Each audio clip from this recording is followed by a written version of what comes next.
Hi everyone, आज की इस वीडियो में हम बात करेंगे ऐसे रूल्स जो आपको है ना आईपीओ आने के बाद एक टेंशन नहीं देगी। मुझे इस आईपीओ में अप्लाई करना चाहिए या नहीं करना चाहिए, इस आईपीओ सही है या नहीं है, इसका जीएमपी, इसका प्राइस, ये पूरी झंझट से आप मुक्ति हो जाएगा। आप खुद क्लियर कर सकते हो कि हाँ ए आईपीओ मेरे लिए बेस्ट है, ए आईपीओ मेरे लिए है ना गलत है। क्योंकि लिस्टिंग इन, प्राइस, जीएमपी, ये सारी चीजें से आप है ना बेफिक्र होकर चेकआउट कर सकते हो खुद से।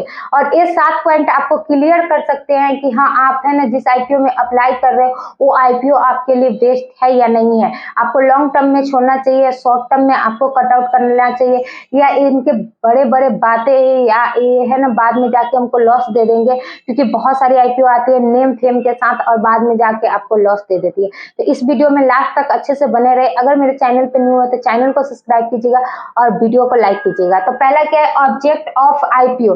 आईपीओ क्यों आती है? बहुत सारी आईपीओ आई है, अभी भी फिलहाल में आई है विशाल मेगा मार्ट की आईपीओ। वहां पे 1000 करोड़ चाहिए थे उनको इस आईपीओ से। क्यों चाहिए थे? और वो ऑफर फॉर सेल थी, ये भी आपको पता होगी अगर जो पर्सन आईपीओ के बारे में अच्छे से जानते होंगे तो। दूसरी फ्रेश इशू क्या होती है आईपीओ की, तो हम आपको बता दें जब आईपीओ आती है ऑफर फॉर सेल,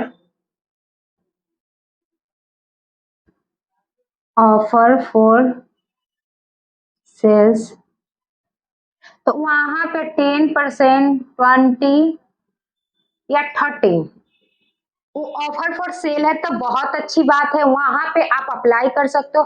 आपके बहुत हद तक चांसेस रहती है कि वहां पे आपको लिस्टिंग गेन मिल जाएगी। लेकिन यहीं पे क्या होता है कि अगर वो आईपीओ 18 से लेकर 100% ऑफर फॉर सेल है तो वहां पे क्या हो सकती है कि लास्ट में आपको जाके है ना वहां पे लॉस हो जाएगी। इसलिए इस बात को आप अच्छे से ध्यान दो कि वहां पे ऑफर फॉर सेल कितना परसेंट है।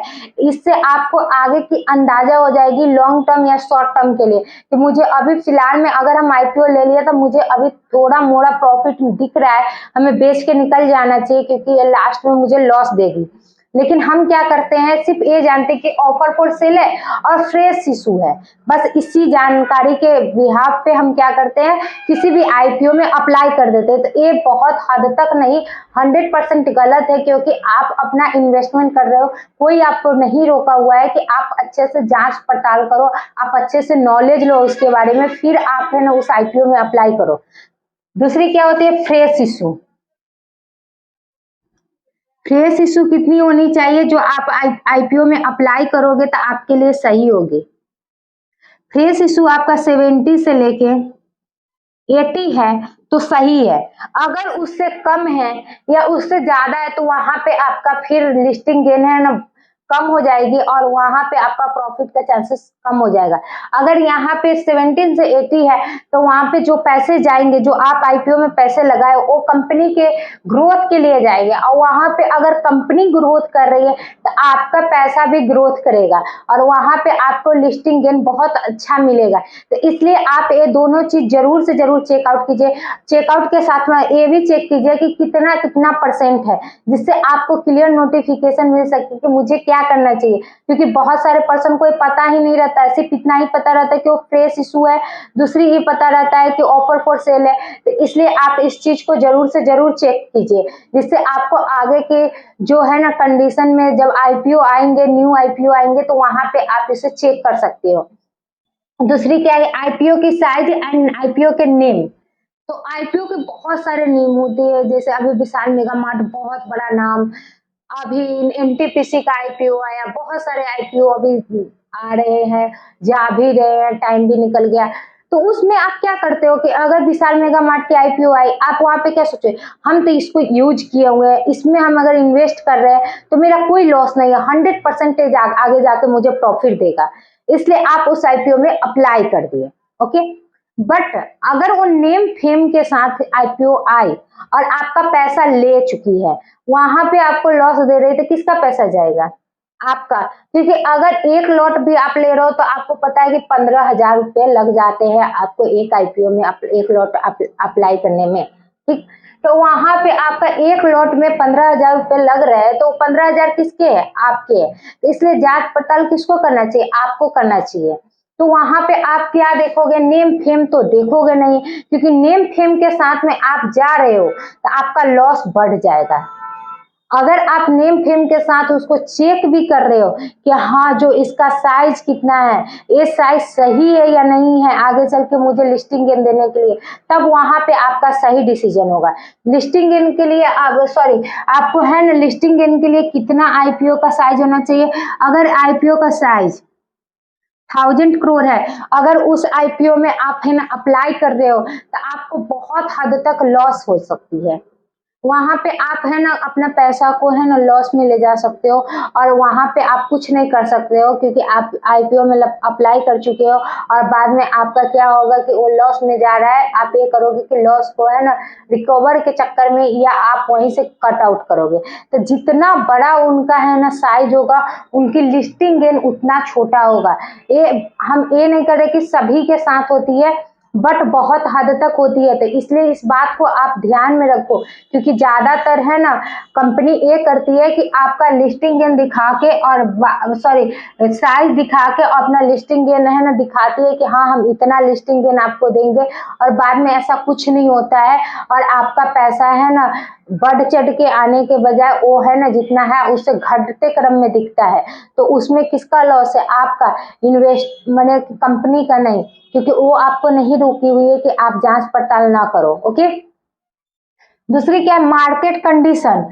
क्योंकि मार्केट कंडीशन देखना बहुत ज्यादा इंपॉर्टेंट है कि जो आईपीओ लाते हैं वो भी मार्केट कंडीशन के बिहाफ पे लाते हैं कि मार्केट कंडीशन बैरिश में है या बुलिश में है, बहुत ज्यादा मैटर करता है। क्योंकि एक आईपीओ लाने वाले ऑनर भी है ना अपना डर में रहते हैं, क्योंकि अगर वो बैरिश में है तो मार्केट डाउन फ्लो पे जा रही है, और वहां पे अगर है ना वो आईपीओ ला रहे हैं तो उनका जो परफॉर्मेंस है वो बहुत ज्यादा अच्छा नहीं रहेगा, वो सब्सक्राइब नहीं होगा, जिससे आगे चल के वो है ना लिस्टिंग गेन अच्छा खासा नहीं देंगे, और वो जाके आगे चल के आपको लॉस का चांसेस हो सकती है।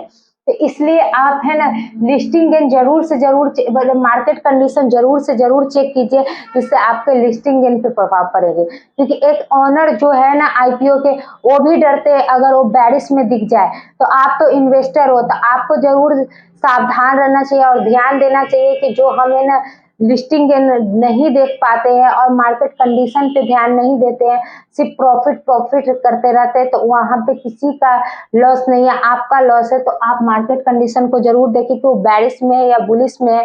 दूसरी, वहां पे जो आईपीओ ला रहे हैं वो कितना ज्यादा है ना निफिकिर होके ला रहे हैं, क्योंकि ओवर अगर वो सब्सक्राइब नहीं हो रहा है, ठीक जैसे अभी जो मार्केट में जो आईपीओ आई थी 11 से लेके 13 के बीच में, अगर आप है ना फर्स्ट दिन आईपीओ को जांचो कि आपका कितना सब्सक्राइब हो रहा है, ठीक, दूसरे दिन आप है ना वहां पे देखो कि हाँ उसमें मुझे सब्सक्राइब करने पे कितना, तो इससे हो सकता है। लेकिन हम बहुत सारे पर्सन क्या करते हैं उसको नहीं देख पाते हैं कि हाँ मुझे देखना चाहिए कि मार्केट कंडीशन कैसा है, वो सब्सक्राइब नहीं हो रहा है और हम है ना वहां पे पैसे लगाए जा रहे हैं। तो इस बात को भी ध्यान है। प्रॉफिट मार्जिन बहुत ज्यादा इंपॉर्टेंट पॉइंट है, क्योंकि अगर कोई कंपनी प्रॉफिट मार्जिन बहुत कम कर रही है तो आपको प्रॉफिट मार्जिन ज्यादा कहाँ से देगी। आप जो 10%, 20% या 25 ऐसे सोच के बैठे रहते हो कि मुझे प्रॉफिट मार्जिन मिलेंगे, बहुत सारे पर्सन तो दुगुना तिगुना सोच के बैठे रहते हैं।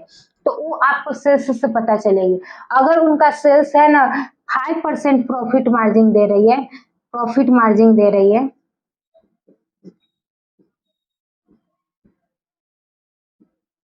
मार्जिन दे रही, तो ये अच्छा नहीं है, क्योंकि वो जो सेल्स कर रहे हैं उस पर 5% वो प्रॉफिट मार्जिन कमा रहे हैं, ठीक, वो 10 करोड़ का हो या 20 करोड़ का हो, ये नहीं मैटर करता है। वो अगर 1000 करोड़ का कंपनी हो, 5% है ना प्रॉफिट मार्जिन कमा रहे हैं, तो आपको क्या लगता है कि वो आपको ज्यादा अच्छा खासा प्रॉफिट देंगे।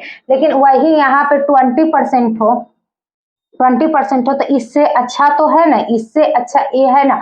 तो यहाँ पे आप ये देखो कि प्रॉफिट मार्जिन कितना दे रहे, अगर आप ये देखते हो तो वहां पे आपके पैसे जो आप सोच के लगा रहे हो कि हाँ ये 20 टाइम्स मेरा बढ़ जाएगा या 10% बढ़ जाएगा, ये आपका सपना पूरा हो सकता है। क्योंकि अगर वो 10% से कम है, कम है, अगर वहां पे आप पैसे लगा रहे हो तो आपका वही लिस्टिंग गेन आपको अच्छा खासा नहीं देगा। लिस्टिंग गेन का मतलब आपको आगे चल के प्रॉफिट अच्छा खासा नहीं देगा, जिससे क्या है कि आपका जो पैसा लगा हुआ है वो भी लॉस में जा सकता है, क्योंकि वो 5% दिए, अगर वो अच्छा खासा नहीं बेच रहे तो आपको 5% ना दे के वो और ज्यादा लॉस में जा सकते हैं। तो इस बात को आप ध्यान में रखो। तीसरा क्या, पांचवा, डेट टू इक्विटी रेशियो। ये क्या होती है, अगर कोई आ रही है आईपीओ, एक मिनट, अगर कोई आईपीओ आ रही है तो अगर उसके ऊपर ऊपर कर्ज है और वो कर्ज है ना इक्विटी के आसपास है या इक्विटी के आसपास होने से ऊपर हो चुका है, इक्विटी के आसपास से ऊपर हो चुका है, अगर वहां पे अगर कोई आईपीओ में आप अप्लाई कर रहे हो तो आप सोच के देखो खुद, जो ऑलरेडी कर्ज में है, इक्विटी के आसपास कर्ज में है, वहां पे अगर अप्लाई कर रहे हो तो आपका प्रॉफिट देगा या लॉस, आप खुद कमेंट करके बता देना मुझे कि अगर वो कर्ज में है और इक्विटी के आसपास है और इक्विटी के आसपास से ऊपर जा चुकी है तो वो आपको प्रॉफिट देगा या लॉस, वो खुद आप है ना एक ही लाइन से आप समझ सकते हो कि वो आपको लॉस ही देगा। तो यहाँ पे भी आपको लिस्टिंग गेन अच्छा खासा नहीं मिलने वाला, तो ये जरूर चेक कीजिए कि वो कर्ज में है या वो कितने कर्ज में है या उस इक्विटी के ऊपर जा चुका है उसका कर्ज। तो इससे क्या है कि आप सावधान पहले ही हो जाओगे कि मुझे अप्लाई करना चाहिए, और अप्लाई करना चाहिए तो इस कंडीशन में एक कंपनी चल रही है जिसके कारण मुझे है ना आगे चल के है ना ध्यान में रखना चाहिए। और लिस्ट जो है ना इनका डेटा होना चाहिए कम से कम 1, और 1 से अगर कम है 0.5 है तो ये और भी अच्छा है। अगर 0.5 है इनका रेशियो, उससे भी कम है तो इनके लिए बहुत अच्छी बात है। अगर ये आप चेक कर लो कि इसका कम है इससे, ठीक है, 1 से कम है या 0.5 है तो वहां पे आप है ना रेशियो यहाँ पे ये दिख रही है तो वहां पे आप अप्लाई कर सकते हो, अच्छा खासा आपको प्रॉफिट मिल सकता है। लेकिन अगर इससे ज्यादा है तो वहां पे आपका है ना लॉस का चांसेस ज्यादा है। अब सब्सक्राइब क्या है, ओवर सब्सक्राइब, ये क्या होती है, जब हम कोई आईपीओ लाते हैं एक दिन में ही आप सुनते होंगे ओवर सब्सक्राइब हो गया, ये तो आईपीओ है ना लिस्टिंग दिन बहुत अच्छा देगा, तो ये सब नहीं होती है। आप फर्स्ट दिन देखो, जैसे 11 से लेकर 13 के बीच में कोई आईपीओ आ रहा है तो आप फर्स्ट दिन देखो कि वो आईपीओ कितना सब्सक्राइब हुआ और वो सब्सक्राइबर कितने हैं, क्योंकि हम सिर्फ देखते हैं सब्सक्राइब हो रहा है, आपको रिपोर्ट दिखा दिया गया। और सारी रिपोर्ट को कहाँ जाके आप चेक कर सकते हो, आप जाओ गूगल्स पे, आप चेक करो कोई भी आईपीओ, जैसे विशाल मेगा मार्ट का जीएमपी क्या है, वो कितना ओवर सब्सक्राइब हुआ, या डेट टू इक्विटी रेशियो क्या है, प्रॉफिट, ये सारी चीजें आप चेक कर सकते हो वहां पे जाके, ठीक है, जिससे आपको क्लियर पता चल सकते हैं। बहुत सारी वेबसाइट आएगी लेकिन उस वेबसाइट में से आपको जो अच्छा लगे, क्योंकि आपको पॉइंट टू पॉइंट देखना पड़ेगा, वहाँ पे पॉइंट टू पॉइंट रहता है, ये नहीं कि आपको पूरा डाटा पढ़ना पड़ेगा तब आपको एक आंसर मिलेगा, ऐसा कुछ नहीं है। वहाँ पे जाके आप एक बार में चेक कर सकते हो। तो वहाँ पे अगर एक दिन में आप सब्सक्राइब देख लोगे अच्छा खासा हुआ, फिर दूसरा दिन 12 तारीख को आप देख रहे हो तो बहुत अच्छा खासा हुआ, तो आप फर्स्ट दिन ही हड़बड़ा के आप है ना सब्सक्राइब करने के लिए आप है ना नहीं जाओ, क्योंकि वहां पे देखो उसका कंडीशन क्या चल रहा है, क्योंकि फर्स्ट दिन में सब हुचाल मचाए हुए रहते हैं कि हमको ये करना चाहिए, ये सही है, ऐसा ना हो कि सब्सक्राइब फुल सब्सक्राइब हो जाए मुझे नहीं मिलेगा, ये सब नहीं। आप है ना वेट करो, थोड़ा सा वेट करोगे ना आपको कंडीशन पता चल जाएगी। तो आप 2 दिन वेट करो और तीसरे दिन में मॉर्निंग में आप है ना जाकर उसको सब्सक्राइब कर लो, आपको मिल जाएगी। लेकिन यही है कि अलग अलग डीमेट अकाउंट से एक ही आईपीओ को मैंने कि सब्सक्राइब करने की कोशिश कीजिएगा, क्योंकि एक आईपीओ एक है ना डीमेट अकाउंट से सारी आईपीओ में आप सब्सक्राइब करोगे तो नहीं हो पाएगी, ठीक। दूसरी क्या है, जीएमपी। जीएमपी मुझे देखनी चाहिए या नहीं देखनी चाहिए, जरूर देखनी चाहिए। अगर किसी कंपनी की जीएमपी 10% है तो आपके लिए बहुत अच्छी खासी है, क्योंकि अगर वो, क्योंकि आराम से क्या होते है कि 15 गुना और है ना 10 गुना से 20 गुना आराम से हो जाती है अभी के टाइम में। पहले 1 गुना होती थी तो बहुत ज्यादा होती थी, लेकिन अभी क्या है कि जीएमपी आराम से है ना 15 गुना 20 गुना हो जाती है। तो आपको कम से कम होनी चाहिए 10%, जिससे आपका है ना आगे चल के प्रॉफिट अच्छा खासा देगी। तो इस सातों पॉइंट को आप ध्यान में रखो जब आप है ना अप्लाई करने जो आईपीओ के लिए, तो जिससे आपको क्लियर नोटिफिकेशन मिले कि आपको क्या करना चाहिए, ठीक है। तो इस वीडियो में इतना ही, और आगे वाली वीडियो में हम बात करेंगे आगे के पॉइंट्स के बारे में। अगर इसमें से कोई पॉइंट आपको ना समझ में आया, कुछ पॉइंट आपको पूछना हो तो मुझे कमेंट कर सकते हैं। अगर मेरे चैनल पे न्यू है तो चैनल को सब्सक्राइब कीजिएगा, वीडियो को लाइक कीजिएगा।